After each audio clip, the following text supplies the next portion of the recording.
రక్షకుడును మన ప్రభునైన యేసుక్రీస్తు నామంలో మీ అందరికీ హృదయపూర్వక వందనములు. ఈరోజు దేవుని వాగ్దానము ద్వితీయోపదేశ కాండము 32వ అధ్యాయము 3వ వచనము.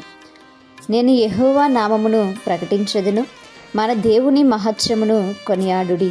హల్లెలూయా. మరి ఇక్కడ మాట్లాడుతున్నటువంటి మాటలు మనం అంతా కూడా చూస్తూనే ఉన్నాం. మరి మోషే గారు ఎంతో చక్కగా మాట్లాడుతున్నట్టుగా, మరి అక్కడ దేవుడు చేసినటువంటి కార్యాలు వివరిస్తున్నట్టుగా కూడా మనము ఈ యొక్క మాటలు చూస్తూ ఉంటాం. అయితే ఆయన సెలవిస్తున్నటువంటి మాటలు ఏంటంటే, మరి దేవుడు వారి జీవితాల్లో ఏమేమి చేశాడో ఆ విషయాన్ని అక్కడ తెలియజేస్తున్నారు. ఇశ్రాయేలు జనాంగం ఎలా తప్పిపోయింది, దేవుడు వారిని మరి ఎలా రక్షించాలని ఇష్టపడుతున్నాడు, వాళ్ళ పట్ల ఉన్నటువంటి ప్రణాళిక ఏంటి, ఇవన్నీ కూడా అక్కడ తెలియజేస్తూ ఉన్నారు. మనం జ్ఞాపకం చేసుకుంటే దానికి బదులుగానే ఇక్కడ మోషే గారు ఏమంటున్నారంటే, నేను దేవుణ్ణి స్తుతిస్తాను, నేను ఆయన కోసం అందరికీ కూడా తెలియజేస్తానని ఆయన అక్కడ తెలియజేస్తున్నారు. మరి నిజమే కదా, మనమందరం కూడా దేవుడిని ప్రకటించాలి కదా.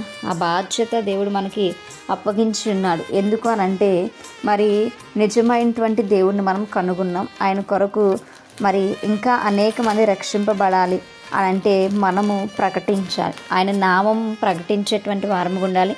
ఆయన శక్తిని గూర్చి, ఆయన బలమును గూర్చి మనం ప్రకటించేటువంటి బిడ్డలుగా మనం ఉండాలి.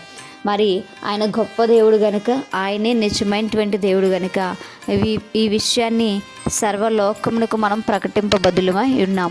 ఆ విషయాన్ని మనం ఎల్లప్పుడూ జ్ఞాపకం ఉంచుకుంటూ దేవుని యొక్క సన్నిధానంలో మనం తీర్మానం తీసుకుని మరి దేవుని కొరకు అనేకులకు మనము మరి చెప్పేటువంటి వారముగా మనం ఉండాలి అనేది దేవుని యొక్క ఆశ.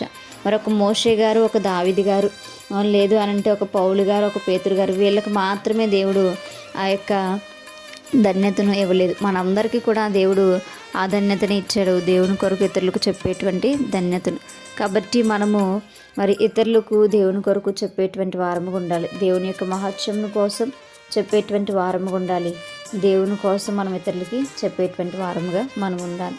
దేవుని యొక్క క్రియలు, దేవుని యొక్క ఆశ్చర్య సంగతులు, ఆయన చేసినటువంటి మేలును ఇతరులకు మనం వివరించేటువంటి వారముగా మనం ఉండాలి. మన జీవితంలో ఎన్నో వేల అద్భుతాలు జరుగుంటాయి, ఎన్నో అద్భుత కార్యాలు, ఎన్నో చెప్పుకోలేనిటువంటి లేదా చెప్పజాలనిటువంటి క్రియలు దేవుడు చేసి ఉంటారు. వాటినన్నింటినీ కూడా మనము చెప్పేటువంటి వారముగా ఉండాలి. ఇతరుల్ని బలపరిచేటువంటి వారముగా ఉండాలి.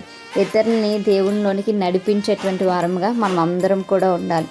అప్పుడే దేవుడు మరి మన కోసం లేదా మనల్ని చూస్తున్నటువంటి ఆయన సంతోషిస్తూ ఉంటాడు.